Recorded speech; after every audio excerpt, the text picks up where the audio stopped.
प्रहार 24 तास सुपरफास्ट. कल्याणजवळील मलंगडावर आज भाविकांची प्रचंड गर्दी. माघी पौर्णिमेनिमित्त मच्छिंद्रनाथ समाधी आणि पीर बाबांच्या दर्शनासाठी लाखो भाविक दाखल. मलंगड हिंदूंचं की मुस्लिमांचं देवस्थान, हा वाद अद्याप कायम. आनंद दिघेंनी सुरू केलेल्या मलंगड मुक्ती आंदोलनाला यंदा 50 वर्षे पूर्ण. राजकारणात चर्चेचा विषय ठरलेली भेट.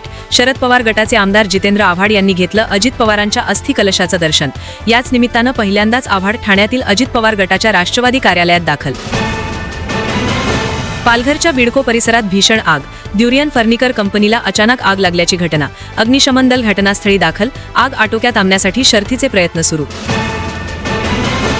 बुलढाण्यात खळबळजनक प्रकार. शेगाव तालुक्यातील हिंगणा वैद्यनाथ येथे नवनाथ महाराजांच्या मूर्तीची विटंबना. आरोपी अद्याप फरार. नागरिकांमध्ये तीव्र संताप.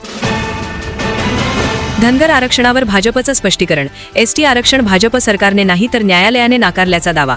भाजप ओबीसी आघाडीचे जिल्हाध्यक्ष मनीष गावंडे यांची माहिती. न्यायालयात सरकारनं आरक्षणाच्या बाजूनं ठोस भूमिका मांडली होती, असंही स्पष्टीकरण. दिग्दर्शक रोहित शेट्टी यांच्या घराबाहेरील गोळीबार प्रकरण. सोशल मीडियावर पोस्ट व्हायरल. लॉरेन्स बिश्नोई टोळीतील शुभम लोणकरनं गोळीबाराची जबाबदारी स्वीकारल्याचा दावा.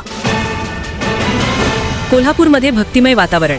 गडहिंग्लजच्या ग्रामदैवत काळभैरवाचा पालखी सोहळा उत्साहात संपन्न. काळभैरीच्या नावानं चांगभलच्या गजरात गुलालाची उधळण करत पालखी डोंगराकडे रवाना. करवीर तालुक्यात निवडणुकीपूर्वी धक्कादायक प्रकार. सांगरूळमध्ये काँग्रेस उमेदवार शीतल यादव यांच्या घरासमोर जाहिरातींवर हळद कुंकू, बिब्बा, फोटोवर काळ्या दोऱ्याने बांधलेली बाहुली ठेवण्यात आल्यानं राजकीय वर्तुळात खळबळ. या होत्या आजच्या सुपरफास्ट बातम्या. अपडेटसाठी पाहत रहा प्रहार 24 तास.